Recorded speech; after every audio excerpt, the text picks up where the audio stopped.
नमस्कार, मैं सुमन कविया, सहायक आचार्य हिंदी, राजकीय महाविद्यालय छतरगढ़ जिला बीकानेर। आज हम रामचंद्रिका के आगे के प्रसंगों का अध्ययन करेंगे। आज हम जिस छंद का अध्ययन कर रहे हैं उसमें राजा जनक के भावों का प्रकाशन किया गया है। ये सीता स्वयंवर प्रसंग से लिया गया है। जब महर्षि विश्वामित्र ने कहा कि इस शिव धनुष को राम अकेले ही उठा सकते हैं, तब सहसा अविश्वास करते हुए जनक ने शिव धनुष की विशेषताओं का जो उल्लेख किया है वही इस छंद में वर्णित है। वे कहते हैं, वज्र ते कठोर, कैलाश ते विशाल काल, दंड ते कराल सब काल काल गावई, केशव त्रिलोक के विलोक हारे देव सब, छोड़ी चंद्रचूड़ एक और को चढ़ावई, पन्नग प्रचंड पति प्रभु की न पन्नच पीन, पर्वतारी पर्वत प्रभा न मान पावई, विनायक एक पे आवे न पिनाक ताही, कोमल कमल यानी राम कैसे ल्यावही।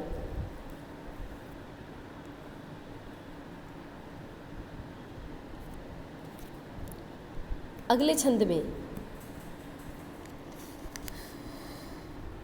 श्री राम द्वारा शिव धनुष को उठाकर उस पर प्रत्यंचा चढ़ाने का वर्णन है।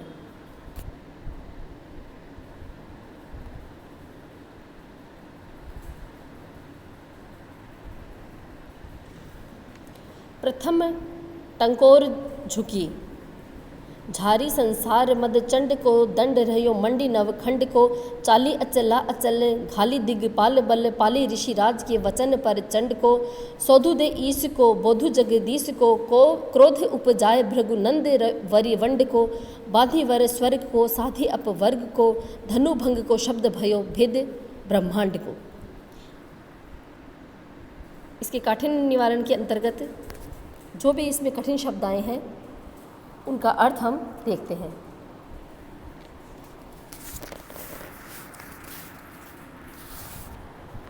कराल यानी भयंकर,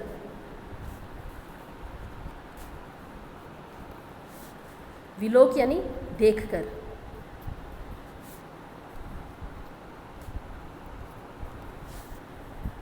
चंद्रचूड़ शिवजी जिनके सिर पर चंद्रमा विराजमान है।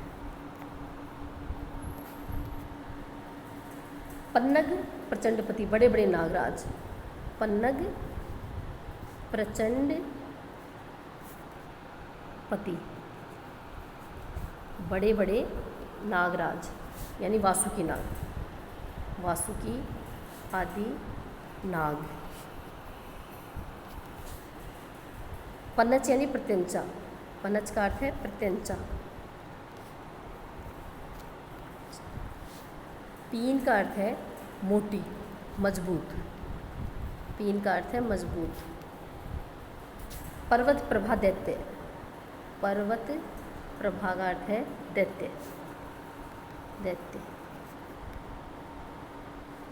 दैत्य। विनायक यानी गणेश, पिनाक का मतलब है शिव जी का धनुष, शिव धनुष।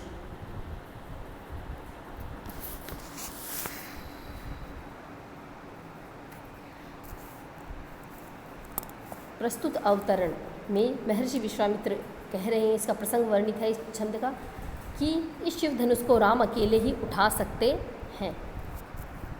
तब सहसा विश्वास नहीं होता, तब राजा जनक शिव धनुष की विशेषताओं का उल्लेख करते हैं। वे कहते हैं कि वज्र ते कठोर विशाल, कैलाश ते विशाल काल। राजा जनक ये कहते हैं कि यह शिव धनुष वज्र से भी अधिक कठोर है और कैलाश पर्वत से भी अधिक भारी और काल के दंड से भी अधिक कठोर है। दंड ते कराल सब काल काल गावई, काल के दंड से भी अधिक कठोर है और स्वयं काल से भी दुस्तर, अर्थात काल के लिए भी यह काल है। इसकी इस विकरालता, केशव त्रिलोक के विलोक हारे देव सब, छोड़ी चंद्रचूड़ एक और को चढ़ावई। इसकी इस विकरालता को देखकर तीनों लोकों के वासी और देवता भी आश्चर्यचकित रह गई हैं। कोई भी इसकी गुरुता का पार नहीं पा सका। शिवजी के अतिरिक्त अन्य कोई भी इसे चढ़ा नहीं सका है। पन्नग प्रचंड पति प्रभु की पन्नच पीन, बड़े बड़े सर्पों के स्वामी वासुकी इस शिव धनुष की मोटी प्रत्यंचा चढ़ाने में असफल रहे। पर्वतों के पंख काटने के कारण उनके शत्रु इंद्र भी इसकी प्रत्यंचा नहीं चढ़ा सके। शक्तिशाली दैत्य भी इस कार्य को करने में असमर्थ है। यहाँ तक कि अति बलशाली विनायक एक हु पे आवे न पिनाक ताही, कोमल कमल पानी राम कैसे ल्यावे ही। यहाँ तक कि अति बलशाली गणेश जी भी अकेले इस धनुष को नहीं उठा सकते, तो फिर कमल के समान कोमल हाथों वाले राम इसे उठाकर कैसे ला सकेंगे, इस बात पर मुझे विश्वास नहीं हो रहा। इसके विशेष में हम लिखेंगे कि शिव धनुष के विभिन्न उपमानों से श्रेष्ठ बताया गया है। जो कठोरता के उपमान हैं उनसे ज़्यादा श्रेष्ठ इसको बताया गया है। राजा जनक की चिंता और आश्चर्य इसमें व्यंजित है।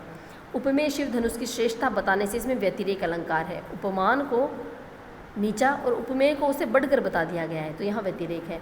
अनुप्रास भी है और लुप्त उपमा अलंकार है। दंडक छंद है, इस छंद की यति गति और ओजस्विता इसमें द्रष्टव्य है। अगला छंद है प्रथम टंकोर झुकी झारी संसार मद चंड को दंड रह्यो मंडी नवखंड को चाली अचला अचल घाली दिग्पाल बल पाली ऋषि राज के वचन पर चंड को सोधु दे ईश को बोधु जगदीश को क्रोध उपजाय भृगुनंद वरि वंड को बाधी वर स्वर को साधी अपवर्ग को धनुष भंग को शब्द भयो प्रचंड ब्रह्मांड को। इन शब्दों का अर्थ इस प्रकार है। झारी यानी नष्ट कर दिया, झारी यानी नष्ट कर फाड़ कर। चंड का अर्थ है प्रबल, प्रबल। और कोदंड का अर्थ है धनुष, कोदंड का अर्थ है धनुष। अचला का अर्थ है धरती, अचला धरती का पर्यायवाची है, धरती। अचल पर्वत हो गया। घाली यानी तोड़कर, घाली मतलब तोड़कर। सोधु यानी खबर, सोधु यानी खबर। भृगुनंद यानी परशुराम जी, भृगुनंद परशुराम जी, परशुराम जी। वरिवंड यानी, वरिवंड का अर्थ है शक्तिशाली, शक्तिशाली। अपवर्ग का मतलब है मोक्ष।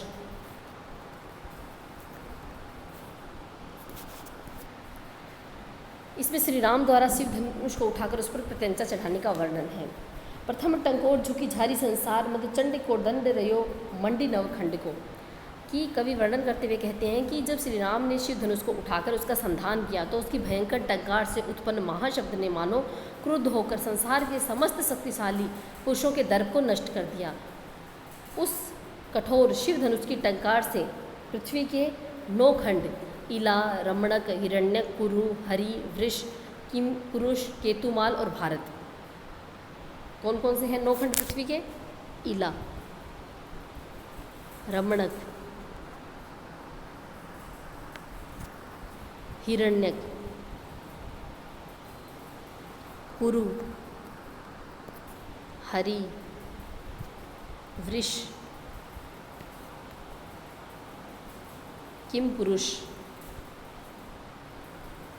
केतुमाल, केतुमाल और भारत।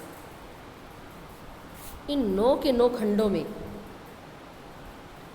भयंकर ध्वनि उत्पन्न कर रही। चाली अचला अचल घाली दिग्पाल बल पाली ऋषि राज के वचन पर चंड को, उनके घोर शब्द में से सदा स्थिर रहने वाली धरती और पर्वत भी कांप गए। इंद्र, वरुण, यम, ये जो दिक्पाल हैं, इंद्र, वरुण, यम, कुबेर आदि दिक्पालों का बल भी टूट गया। दिक्पाल कौन कौन से हैं? इंद्र, वरुण,